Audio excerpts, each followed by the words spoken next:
Hello पिला माने मधु आप तरफ आज साहित्य शिक्षादान श्रेणी को तुम मानक स्वागत।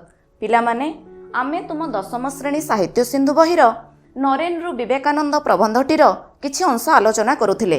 नरेन्द्र विवेकानंद एही प्रबंधर प्राबंधिक हेले शरत कुमार महांती, जी कि 1938 मसीह जन्मग्रहण करी 2006 मसीह मृत्युवरण करथिले। पिला माने पूर्व श्रेणी आम एही नरेन्द्र विवेकानंद प्रबंधटीर प्राबंधिक परिचय, प्रबंधर पृष्ठभूमि एवं नरेनकर बाल्य जीवन संपर्क में किछि आलोचना करथिले। सेथिरे आमे देखिथिले जे ओडिया साहित्य को विभिन्न दृष्टिरु समृद्ध करिथिबा प्राबंधिक मानक मध्यरे शरत कुमार महांती जड़े स्मरणीय व्यक्तित्व। से 1938 मसीह कटक जिलार टांगी निकटवर्ती जरीपड़ा ग्राम जन्मग्रहण करथिले। बाल्यकालरू साहित्य प्रति रुचि रखिथिबा एही स्रष्टा विज्ञान, दर्शन, आध्यात्मिकता और सांस्कृतिक चेतना को नहीं अनेक प्रबंध रचना करि जाइछन्ति।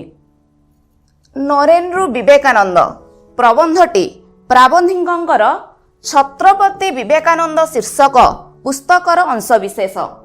उक्त प्रबंधरे प्राबंधिक भारत वर्षर महान व्यक्तित्व, सन्यासी तथा संत विवेकानंदंकर महनीयता को उपस्थापना करिसंति। पिला माने नरेनकर बाल्य जीवन संपर्क में आलोचना करी आमे जानिथिले जे नरेन बा विवेकानंद 1863 मसीहा जानुआरी 12 तारिख रे कलिकता सहरर सिमुलियापल्ली रे जन्मग्रहण करथिले। तांकर पितांक नाम थिला विश्वनाथ दत्त और मातांक नाम थिला श्रीमती भुवनेश्वरी देवी एवं श्री रामकृष्ण परमहंस तांकर गुरु थिले। ताहले पिला माने आजी आमे एही प्रबंधटीर प्रथम अनुच्छेदटी को आलोचना करिबा। एथिरे आमे देखिबा बा विवेकानंदंकर बाल्य जीवन संपर्क रे अधिक किछि जानिबा। सांसारिक ज्ञान सह आध्यात्मिक ज्ञान लाभर दुर्बार आकांक्षा किभଳି नरेनकर थिला से संपर्क रे मध्य बुझिनेबा। गुरु श्री रामकृष्ण परमहंसंकर सानिध्य किपरि लाभ करिथिले, गुरुंक द्वारा निज जीवनर कर्म एवं लक्ष्य किपरि नरेन निर्धारण करिथिले से संपर्क रे मध्य आलोचना करिनेबा। ताहले पिला माने बही बाहर कर। एबे आमे एही प्रबंधटीर प्रथम अनुच्छेदटी को स्पष्ट भावरे उच्च पठन करिनेबा। श्री रामकृष्ण पृथ्वीरु विदाय नेबा बेलकु नरेन 22 वर्षर संसार अनभिज्ञ युवक। वर्षक पूर्वरु तांकर पिता विश्वनाथ दत्त इहधाम त्याग करिथांती। दुई पितांकु हराई संसार रे चलिबा ओ संसार को चलाइबा उभय विषय रे नरेन एकुटिया होई गले। एकुटिया सत किंतु दुर्बल नुहंती। जगत रे सबु महान कर्म एकुटिया मनीषंक द्वारा संपन्न होईछि। दृढ़मना वीर पुरुष नरेन को श्री रामकृष्ण तांको जीवनर कर्म और लक्ष्य भल भावे देखाई देइथिले। कहिबा बाहुल्य नरेन को से सही भावे गढ़िथिले। नरेन्द्र विवेकानंद को जन्म देबा पई दक्षिणेश्वर होइथिला एंतुड़ीशाल ओ स्वयं रामकृष्ण होइथिले धात्री। जन्म नेबा परे जगत विवेकानंद को चिन्हिछि, किंतु गोटाए विवेकानंदंकर जन्म प्रक्रिया एपरी जटिल, सूक्ष्म और रहस्यमय जे ताको बुझिबार आशा रखिबा धृष्टता मात्र। श्री रामकृष्ण सहित नरेनकर 5-6 वर्षर निबिड़ संपर्क ओ सेही काल मध्यरे द्रुत भावे घटी जाइथिबा सूक्ष्म घटना प्रवाहरु नरेन्द्र विवेकानंद पर्यंत पथटी को झापसा भावे देखि हुए। एहाठारु अधिक किछि आशा करिबा वृथा। पिला माने आमे प्रबंधर प्रथम अनुच्छेदटी को उच्चपठन करिनेले। एबे एही अनुच्छेदटी रे थिबा कठिन शब्द गुड़िकर अर्थ को आलोचना करिनेबा। अनभिज्ञ। अनभिज्ञ शब्दटीर अर्थ पिला माने अभिज्ञता नथिबा बा न अभिज्ञ अनभिज्ञ होई पारे, बा यार आउरी आमे व्यास वाक्यटी लिखि परिबा नाही अभिज्ञता जाहार से। नाही अभिज्ञता जाहार से। ନିଷେଧାର୍ଥକ ବହୁବ୍ରୀ ସମାସ।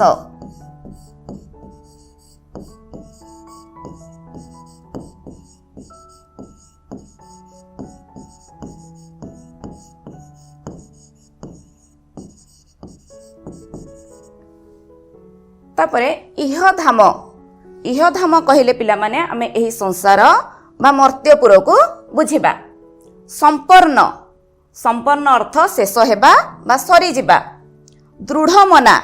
ଦୃଢ଼ମନାର ଅର୍ଥ ପିଲାମାନେ କଠୋର ମନା ବା ସ୍ଥିର ମନା। ୟାର ବିଗ୍ରହ ବାକ୍ୟଟି ବା ବ୍ୟାସ ବାକ୍ୟଟି ମଧ୍ୟ ହୋଇପାରେ ଦୃଢ଼ ମନ ଯାହାର ସେ।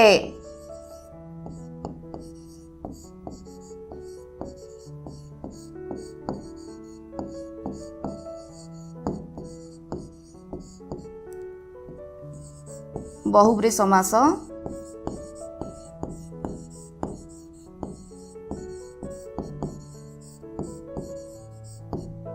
ଦୃଢ଼ ମନ ଯାହାର ସେ ଦୃଢ଼ମନା।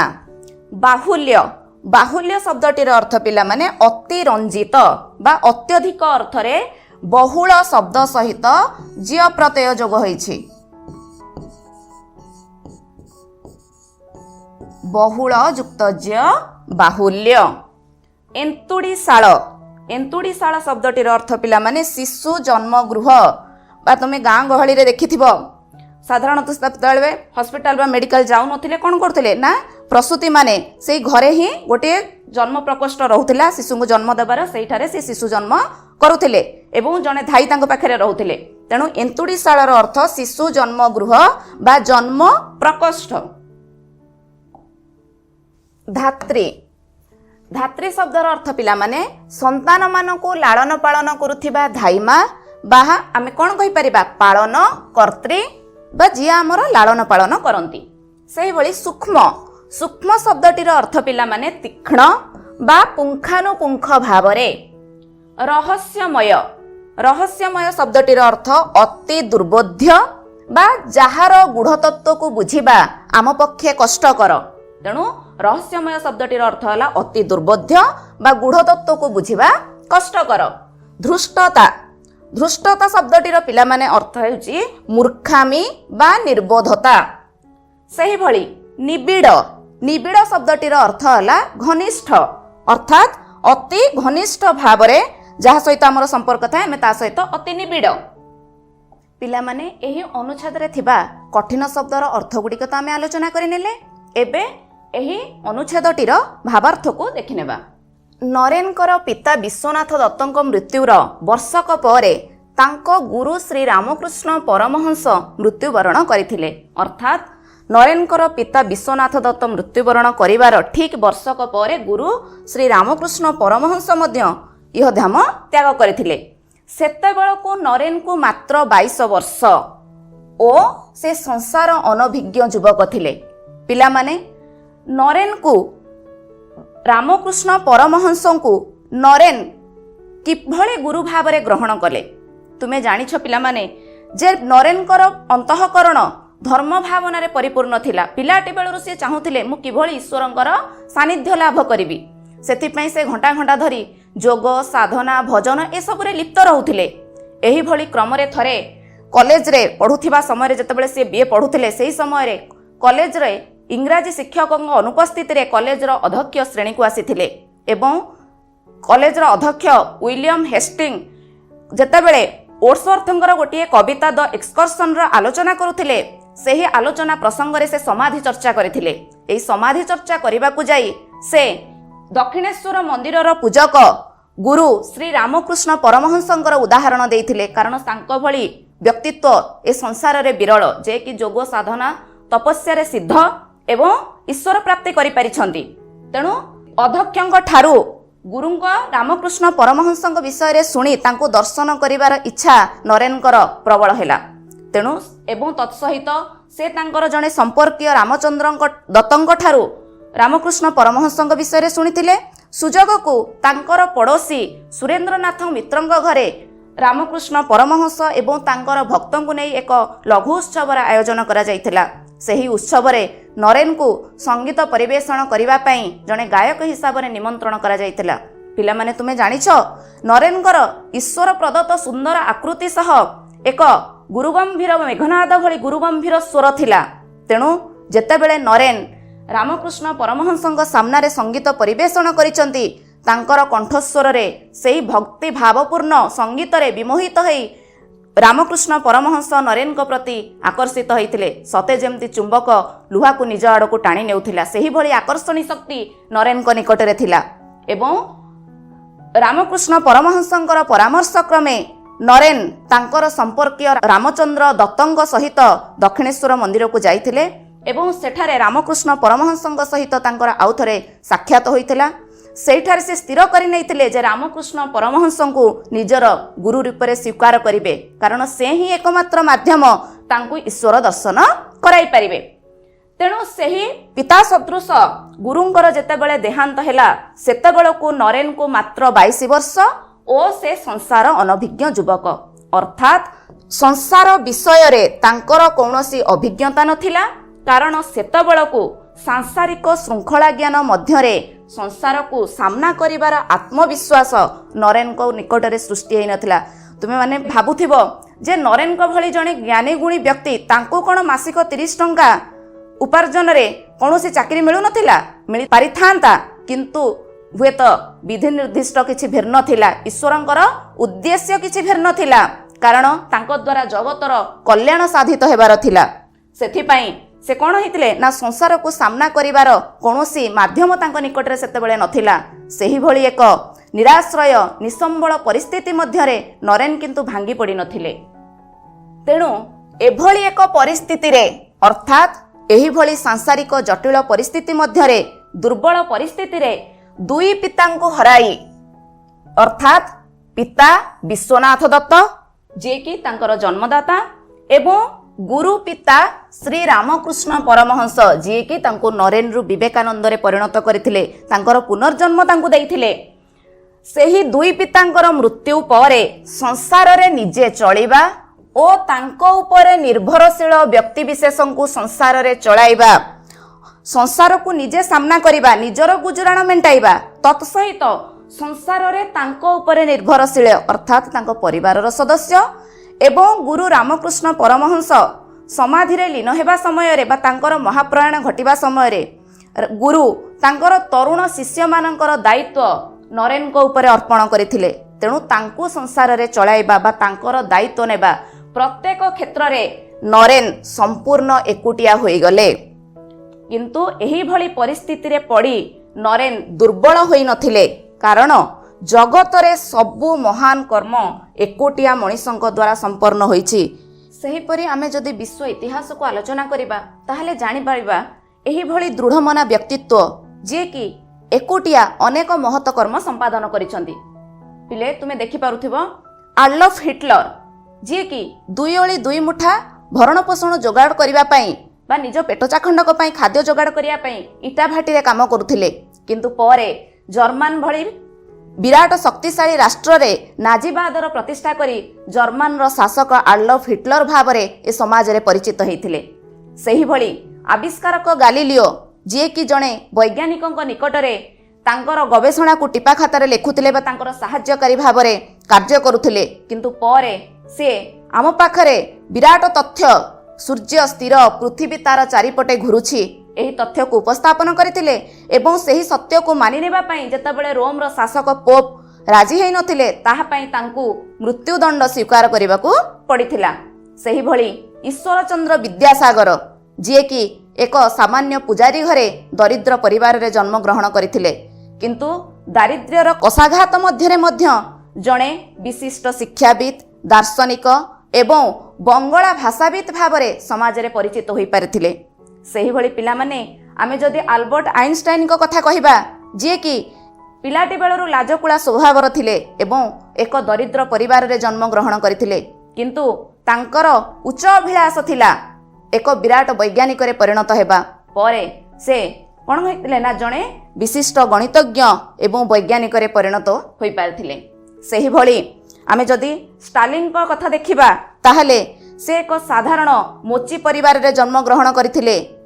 ତେଣୁ ଜଣେ ମୋଚି ପରିବାରରେ ଜନ୍ମଗ୍ରହଣ କରିଥିବା ପିଲା ମଧ୍ୟ ରୁଷିଆ ଭଳି ଶକ୍ତିଶାଳୀ ରାଷ୍ଟ୍ରର ଶାସକ ହୋଇପାରିବ ଏକଥା କେହି କେବେ କଳ୍ପନା କରିନଥିଲା। କିନ୍ତୁ ଯାହାକି ସେ ନିଜର କଠିନ ପରିଶ୍ରମ ଏବଂ କଠୋର ଅଧ୍ୟବସାୟ ବଳରେ କରି ଦେଖାଇଥିଲେ। ସେହିପରି ଓଡ଼ିଶା ମାଟିରେ ଜନ୍ମଗ୍ରହଣ କରିଥିବା ଯିଏକି ପିଲାଟି ବେଳରୁ ଦାରିଦ୍ର୍ୟର କଷାଘାତ ମଧ୍ୟରେ ପ୍ରପୀଡ଼ିତ ହୋଇ ସୁଦ୍ଧା ନିଜର ଉତ୍କର୍ଷତାକୁ ସମାଜ ଆଗରେ ପ୍ରତିପାଦିତ କରିଥିଲେ। ସେହିଭଳି ବିଶିଷ୍ଟ ଭାଷା ଆନ୍ଦୋଳନକାରୀ ଫକୀରମୋହନ ସେନାପତି ଯିଏକି ଶୈଶବରୁ ଅନାଥ, କିନ୍ତୁ ସେହି ଦାରିଦ୍ର୍ୟର କଷାଘାତ ମଧ୍ୟରେ ମଧ୍ୟ ସେ ଜଣେ ବିଶିଷ୍ଟ ଭାଷାବିତ୍ ଭାବରେ ଏବଂ ଜଣେ ଗାଳ୍ପିକ ଦାର୍ଶନିକ ଭାବରେ ଓଡ଼ିଶା ମାଟିରେ ନିଜର ସ୍ୱତନ୍ତ୍ର ପରିଚୟ ସୃଷ୍ଟି କରିପାରିଥିଲେ। ସେହିଭଳି ପିଲାମାନେ ଆମେ ଯଦି ଦେଖିବା ମଧୁସୂଦନ ଦାସଙ୍କ କଥା, ଯିଏକି ଓଡ଼ିଆ ଭାଷାଭାଷୀ ବିଚ୍ଛିନ୍ନାଞ୍ଚଳ ଗୁଡ଼ିକୁ ଏକତ୍ରୀକରଣ କରିବା ନିମନ୍ତେ ଆପ୍ରାଣ ପ୍ରଚେଷ୍ଟା କରିଥିଲେ ଏବଂ ପରିଶେଷରେ ନିଜର ଲକ୍ଷ୍ୟସ୍ଥଳରେ ପହଞ୍ଚି ପାରିଥିଲେ। ଯିଏକି ସ୍ୱତନ୍ତ୍ର ଉତ୍କଳ ପ୍ରଦେଶ ପାଇଁ ଉତ୍କଳ ସମ୍ମିଳନୀ ଗଠନ କରିବାର ପ୍ରୟାସ କରିଥିଲେ ଏବଂ ଉତ୍କଳ ସମ୍ମିଳନୀ ମାଧ୍ୟମରେ ହିଁ ଓଡ଼ିଶାକୁ ସ୍ୱତନ୍ତ୍ରତା ଆଣିଦେଇଥିଲେ। ସେହିଭଳି ଦାରିଦ୍ର୍ୟର କଷାଘାତରେ ପ୍ରପୀଡ଼ିତ ହୋଇ ମଧ୍ୟ ଦରିଦ୍ରର ମୌଡ଼ମଣି ଭାବରେ ଓଡ଼ିଶା ମାଟିରେ ପରିଚିତ ଉତ୍କଳମଣି ଗୋପବନ୍ଧୁ ଦାସ ସମାଜରେ ଏକ ସ୍ୱତନ୍ତ୍ର ପରିଚୟ ସୃଷ୍ଟି କରିଥିଲେ। ତାହେଲେ ଏହିଭଳି ସବୁ ଦୃଢ଼ମନା ବ୍ୟକ୍ତି କେବଳ ନିଜର କଠୋର ଅଧ୍ୟବସାୟ ବଳରେ ଏବଂ କଠୋର ଇଚ୍ଛାଶକ୍ତି ବଳରେ ହିଁ ନିଜର ଲକ୍ଷ୍ୟସ୍ଥଳରେ ପହଞ୍ଚି ପାରିଥିଲେ। ଏଥିରୁ ଆମେ ଜାଣିଲେ ଦୃଢ଼ମନା ବ୍ୟକ୍ତି ସଂସାରରେ କେବେ ବି ଆପଣାକୁ ଏକୁଟିଆ ମନେ କରେ ନାହିଁ। ଜୀବନର ଲକ୍ଷ୍ୟ ଓ କର୍ମକୁ ଭଲ ଭାବେ ନିରୀକ୍ଷଣ କରି ସେହି ନିଷ୍ଠାବାନ ମଣିଷ ନିଷ୍ଠାର ସହିତ ଜଗତର ସମସ୍ତ କର୍ମକୁ ଏକୁଟିଆ ସମ୍ପାଦନ କରିଥାଏ। ସେହିଭଳି ନିସମ୍ବଳ ନିରାଶ୍ରୟ ପରିସ୍ଥିତିରେ ପଡ଼ି ମଧ୍ୟ ନରେନଙ୍କ ଭଳି ଦୃଢ଼ମନା ବ୍ୟକ୍ତି, ପରିଶ୍ରମୀ ପ୍ରତିଭାଶାଳୀ ବ୍ୟକ୍ତି ଭାଙ୍ଗି ପଡ଼ିନଥିଲେ। କାରଣ ଦୃଢ଼ମନା ବୀରପୁରୁଷ ନରେନଙ୍କୁ ତାଙ୍କ ଗୁରୁ ଶ୍ରୀରାମକୃଷ୍ଣ ଯେଉଁ ମାର୍ଗଦର୍ଶନ ଦେଇଥିଲେ ତାହା ଥିଲା ନରେନଙ୍କ ପାଇଁ ଯଥେଷ୍ଟ। ଫଳରେ ନରେନ ନିଜ ଜୀବନର କର୍ମ ଓ ଲକ୍ଷ୍ୟ ନିର୍ଦ୍ଧାରଣ କରିପାରିଥିଲେ। ନରେନ ଯେତେବେଳେ ଗୁରୁ ଶ୍ରୀରାମକୃଷ୍ଣ ପରମହଂସଙ୍କର ସାନ୍ନିଧ୍ୟ ଲାଭ କରିଥିଲେ, ଗୁରୁ ରାମକୃଷ୍ଣ ପରମହଂସ ନରେନଙ୍କ ଭିତରେ ଠଉରାଇ ପାରିଥିଲେ ଏବଂ ଜାଣିପାରିଥିଲେ ଯେ ସଂସାରର ମୋହମାୟା ମମତାର ପଥ ନରେନଙ୍କ ପାଇଁ ଉଦ୍ଦିଷ୍ଟ ନୁହେଁ। କାରଣ ନରେନଙ୍କ ଭିତରେ ଥିବା ସାଂସାରିକ ଜଞ୍ଜାଳର ଦହନ ଭିତରେ ନରେନଙ୍କ ଭିତରେ ଏକ ଜ୍ଞାନ ସୂର୍ଯ୍ୟ ଉଦୟ ହୋଇଛି, ଯାହା ମାଧ୍ୟମରେ ସେ ଜଗତର କଲ୍ୟାଣ ସାଧନ କରିପାରିବେ। ଯାହାଫଳରେ ଶ୍ରୀରାମକୃଷ୍ଣ ପରମହଂସ ନରେନଙ୍କୁ ନିଜ ପାଖରୁ ଏକୁଟିଆ ଛାଡ଼ି ଦେଇନଥିଲେ।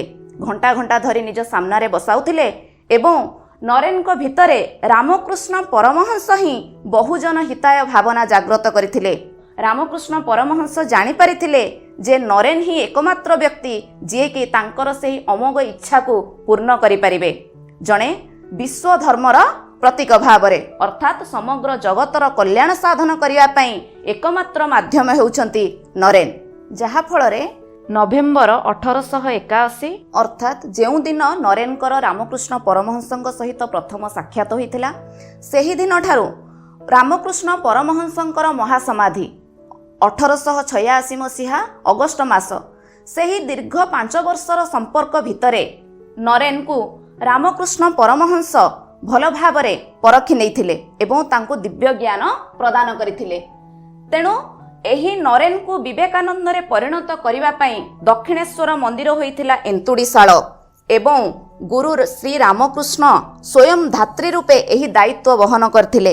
ଅର୍ଥାତ୍ 1881ରୁ 1886 ଏହି ଦୀର୍ଘ 5 ବର୍ଷର ବ୍ୟବଧାନ ମଧ୍ୟରେ ସେ ନରେନଙ୍କୁ ବିବେକାନନ୍ଦ ରୂପରେ ପରିଣତ କରିବାର ପ୍ରୟାସ କରିଥିଲେ। ଯାହାଫଳରେ ଘଣ୍ଟା ଘଣ୍ଟା ଧରି ସେ ନରେନଙ୍କୁ ସାମ୍ନାରେ ବସାଉଥିଲେ। ନରେନଙ୍କର ଆଖି ସହିତ ଆଖି ମିଶି ସମାଧିରେ ଲୀନ ହେଉଥିଲେ ଏବଂ ସେହି ସମୟରେ ନରେନ ମଧ୍ୟ ଅନୁଭବ କରୁଥିଲେ ସତେ ଯେମିତି ବିଜୁଳିର ଚମକ ଭଳି ଏକ ଶକ୍ତି ଗୁରୁ ଶ୍ରୀରାମକୃଷ୍ଣ ପରମହଂସଙ୍କ ଦେହରୁ ବାହାରି ନରେନଙ୍କ ଶରୀରରେ ପ୍ରବେଶ କରୁଛି ଏବଂ ତାଙ୍କର ଅନ୍ତଃକରଣ ଧର୍ମ ଭାବନାରେ ଭରପୁର ହୋଇ ଉଠୁଛି ବା ତାଙ୍କୁ ଏକ ଦିବ୍ୟ ଶକ୍ତି ଲାଭ କଲା ଭଳି ଅନୁଭବ ହେଉଛି। ତେଣୁ ଜଣାପଡ଼ୁଥିଲା ନରେନଙ୍କୁ ବିବେକାନନ୍ଦରେ ପରିଣତ କରିବା ଅର୍ଥାତ୍ ଜଣେ ସାଧାରଣ ବାଳକ ନରେନଙ୍କୁ ବିଶ୍ୱବିଜୟୀ ବିବେକାନନ୍ଦରେ ପରିଣତ କରି ତାଙ୍କରି ମାଧ୍ୟମରେ ରାମକୃଷ୍ଣ ପରମହଂସ ନିଜର ଇଚ୍ଛା ଶକ୍ତିକୁ ଚରିତାର୍ଥ କରିବା ପାଇଁ ପ୍ରଚେଷ୍ଟା କରିଥିଲେ। ଯାହାଫଳରେ ନରେନରୁ ବିଶ୍ୱବିଜୟୀ ବିବେକାନନ୍ଦରେ ପରିଣତ ହୋଇ ଜଗତର କଲ୍ୟାଣ ସାଧନ କରିବାକୁ ଆଗେଇ ଆସିଥିଲେ। तेणु गुरुंकर ସେହି ଆଦର୍ଶରେ ଅନୁପ୍ରାଣିତ ହୋଇ ସେ ନିଜ ଜୀବନର କର୍ମ ଓ ଲକ୍ଷ୍ୟକୁ ନିର୍ଦ୍ଧାରଣ କରିପାରିଥିଲେ। ନରେନ୍ରୁ ବିବେକାନନ୍ଦ ରୂପରେ ତାଙ୍କୁ ପୁନର୍ଜନ୍ମ ଦେବା ପାଇଁ ଜନ୍ମଗୃହ ବା ଜନ୍ମ ପ୍ରକୋଷ୍ଠ ଥିଲା ଦକ୍ଷିଣେଶ୍ୱର ମନ୍ଦିର ଏବଂ ଗୁରୁ ଶ୍ରୀ ରାମକୃଷ୍ଣ ସ୍ୱୟଂ ଧାତ୍ରୀ ଭାବରେ ତାଙ୍କର ବା ଯତ୍ନର ସହିତ ତାଙ୍କର ଲାଳନ ପାଳନ କରି ତାଙ୍କୁ ନରେନ୍ରୁ ବିବେକାନନ୍ଦରେ ପରିଣତ କରିଥିଲେ। ଏହାପରେ ସାରା ଜଗତ ବିବେକାନନ୍ଦଙ୍କୁ ଚିହ୍ନିଲା, ଅର୍ଥାତ୍ ନରେନ୍ରୁ ସେ ବିବେକାନନ୍ଦରେ ପରିଣତ ହେଲେ। ଅଥଚ ନରେନ୍କୁ ବିବେକାନନ୍ଦରେ ପରିଣତ କରିବା ସମ୍ବନ୍ଧରେ କାହାକୁ ଜଣା ନଥିଲା। ସମସ୍ତେ ବିବେକାନନ୍ଦଙ୍କୁ ପୂର୍ବରୁ ନରେନ୍ ଭାବରେ ଜାଣିଥିଲେ। ପରେ ଯେତେବେଳେ ସେ ଜଗତର କଲ୍ୟାଣ ସାଧନ କରିବା ପାଇଁ ଭାରତର କୋଣ ଅନୁକୋଣ ପରିଭ୍ରମଣ କଲେ, ସେ ସମୟରେ ବିବେକାନନ୍ଦ ଭାବରେ ପରିଚିତ ହେଲେ। କିନ୍ତୁ ନରେନ୍ରୁ ବିବେକାନନ୍ଦ ରୂପରେ ପରିଣତ ହେବା ସମ୍ବନ୍ଧରେ ଜ୍ଞାନ କାହାର ନଥିଲା। ତାଙ୍କର ଏହି ଜନ୍ମ ପ୍ରକ୍ରିୟା ଯେତିକି ଜଟିଳ ସେତିକି ସୂକ୍ଷ୍ମ ଓ ରହସ୍ୟମୟ ଥିଲା। ଅର୍ଥାତ୍ ଗୁରୁ ରାମକୃଷ୍ଣ ପରମହଂସ କିଭଳି ଭାବରେ ତାଙ୍କୁ ନରେନ୍ରୁ ବିବେକାନନ୍ଦରେ ପରିଣତ କରିଥିଲେ, ସେହି ଜ୍ଞାନକୁ ଜାଣିବା ପାଇଁ ଯଦି ଆମେ ପ୍ରୟାସ କରିବା, ତାହା ଅତ୍ୟନ୍ତ ଜଟିଳ, ସୂକ୍ଷ୍ମ ଏବଂ ଆମ ପାଇଁ ଦୁର୍ବୋଧ୍ୟ ଥିଲା ବା ରହସ୍ୟମୟ ଥିଲା। ଗୁରୁ ଶ୍ରୀ ରାମକୃଷ୍ଣଙ୍କ ସହ ନରେନ୍ଙ୍କର 5-6 ବର୍ଷର ନିବିଡ଼ ସମ୍ପର୍କ 1881ରୁ 1886। ସେହି 5-6 ବର୍ଷର ନିବିଡ଼ ସମ୍ପର୍କ ମଧ୍ୟରେ ଗୁରୁ ଶ୍ରୀ ରାମକୃଷ୍ଣ ନରେନ୍କୁ ଯେଉଁ ନିର୍ଦ୍ଦିଷ୍ଟ ମାର୍ଗର ପଥିକ କରାଇଥିଲେ, ଅର୍ଥାତ୍ ନରେନ୍ଙ୍କର ଇଚ୍ଛା ଥିଲା ଯୋଗ ସାଧନାରେ ବୁଡ଼ି ରହି ଈଶ୍ୱରଙ୍କୁ ପ୍ରାପ୍ତି କରିବା, କିନ୍ତୁ ଗୁରୁ ରାମକୃଷ୍ଣ ତାଙ୍କୁ ଜଗତର କଲ୍ୟାଣ ସାଧନ କରିବା ପାଇଁ ତାଙ୍କ ହୃଦୟରେ ବହୁଜନ ହିତାୟ ଭାବନା ଜାଗ୍ରତ କରିଥିଲେ ଏବଂ ଜୀବ କଲ୍ୟାଣ ରୂପୀ କାର୍ଯ୍ୟର ଗୂଢ଼ ତତ୍ତ୍ୱ ଏବଂ ଉପଦେଶକୁ ନରେନ୍ଙ୍କ ସହିତ ଆଲୋଚନା କରୁଥିଲେ, ଯାହାଫଳରେ ନରେନ୍ ବିବେକାନନ୍ଦରେ ପରିଣତ ହୋଇଥିଲେ। ତାହେଲେ ଏହି ନରେନ୍ରୁ ବିବେକାନନ୍ଦରେ ପରିଣତ ହେବାର ଯେଉଁ ପଥଟି, ତାହାର ଯଦି ଆମେ ଚେଷ୍ଟା କରିବା ଜାଣିବା ପାଇଁ, କେବଳ କେତେଟା ଛୋଟ ଛୋଟ ଘଟଣାବଳୀରୁ ଆମେ ଜାଣିପାରିବା ଯେ ସେ କିଭଳି ନରେନ୍ରୁ ବିବେକାନନ୍ଦରେ ପରିଣତ ହୋଇଥିଲେ। କିନ୍ତୁ ସେହି ପଥଟିକୁ ବା ସେହି ଘଟଣାବଳୀକୁ ସମ୍ପୂର୍ଣ୍ଣ ଭାବରେ ଜାଣିବା ଆମ ପକ୍ଷରେ ଧୃଷ୍ଟତା ବା ମୂର୍ଖାମି ଅଟେ। ଭାବାର୍ଥକୁ ତ ଆଲୋଚନା କରିନେଲେ, ଏବେ ସେହି ଅନୁଚ୍ଛେଦକୁ ଆଧାର କରି କିଛି ପ୍ରଶ୍ନାବଳୀ ଆଲୋଚନା କରିନେବା। ଗୋଟିଏ ପଦରେ ଉତ୍ତର ଦିଅ।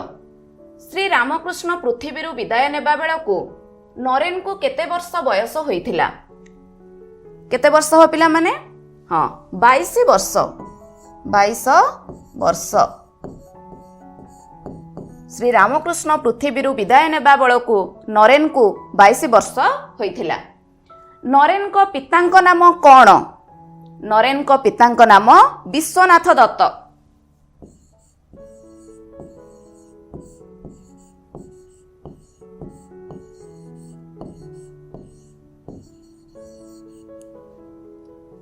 ତୃତୀୟ ପ୍ରଶ୍ନ, ଜଗତର ସବୁ ମହାନ କର୍ମ କାହା ଦ୍ୱାରା ସମ୍ପନ୍ନ ହୋଇଛି ବୋଲି ପ୍ରବନ୍ଧରେ କୁହାଯାଇଛି?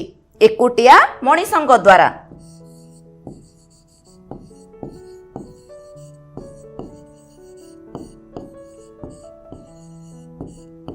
ଜଗତର ସବୁ ମହାନ କର୍ମ ଏକୁଟିଆ ମଣିଷଙ୍କ ଦ୍ୱାରା ସମ୍ପନ୍ନ ହୋଇଛି ବୋଲି ପ୍ରବନ୍ଧରେ କୁହାଯାଇଛି। ନରେନ୍କୁ କିଏ ଜୀବନର କର୍ମ ଓ ଲକ୍ଷ୍ୟ ଭଲ ଭାବରେ ଦେଖାଇଥିଲେ? ଉତ୍ତର ହେବ ପିଲାମାନେ, ଗୁରୁ ଶ୍ରୀ ରାମକୃଷ୍ଣ ପରମହଂସ।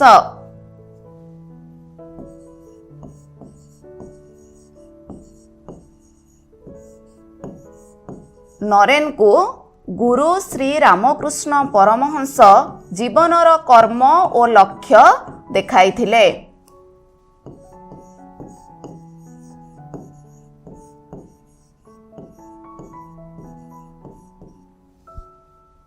ତାପରେ ନରେନ୍ରୁ ବିବେକାନନ୍ଦଙ୍କୁ ଜନ୍ମ ଦେବା ପାଇଁ କେଉଁ ସ୍ଥାନଟି ଏନ୍ତୁଡ଼ିଶାଳ ହୋଇଥିଲା? ଦକ୍ଷିଣେଶ୍ୱର ମନ୍ଦିର।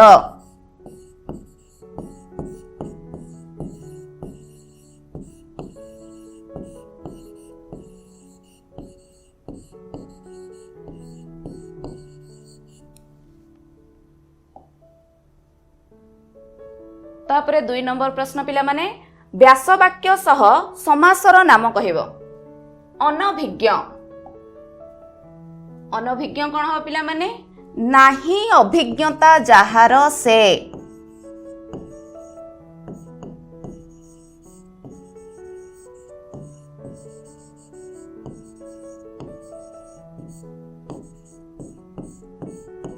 ନାହିଁ ଅଭିଜ୍ଞତା ଯାହାର ସେ ଅନଭିଜ୍ଞ। ସମାସର ନାମ ହେଲା ନିଷେଧାର୍ଥକ ବହୁବ୍ରୀ ସମାସ।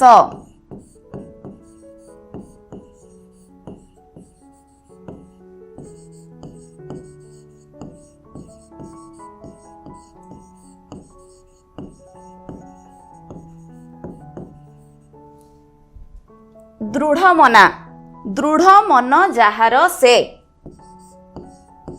ବ୍ୟାସ ବାକ୍ୟଟି ହବ ଦୃଢ଼ ମନ ଯାହାର ସେ।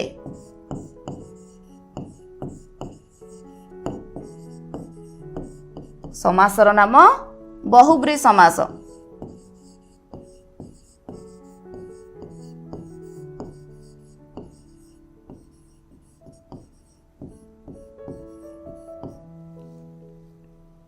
ପ୍ରଶ୍ନାବଳୀ ତ ଆଲୋଚନା କରିନେଲେ। ଏବେ ଦେଖିବା ଆଜି ଆମେ କ'ଣ ଶିଖିଲେ। ବିବେକାନନ୍ଦଙ୍କର ଜନ୍ମ ବୃତ୍ତାନ୍ତ ଓ ବାଲ୍ୟ ଜୀବନ ବିଷୟରେ ଜାଣିଲେ। ପ୍ରବନ୍ଧର ପ୍ରଥମ ଅନୁଚ୍ଛେଦଟିକୁ ପାଠ କଲେ। ଏହି ଅନୁଚ୍ଛେଦରେ ଥିବା କଠିନ ଶବ୍ଦର ଅର୍ଥ ବୁଝିଲେ। ପଠିତାଂଶର ସାରମର୍ମ ବା ଭାବାର୍ଥକୁ ଜାଣିଲେ। ପଠିତାଂଶ ଆଧାରିତ କିଛି ପ୍ରଶ୍ନ ଉତ୍ତର ଆଲୋଚନା କଲେ।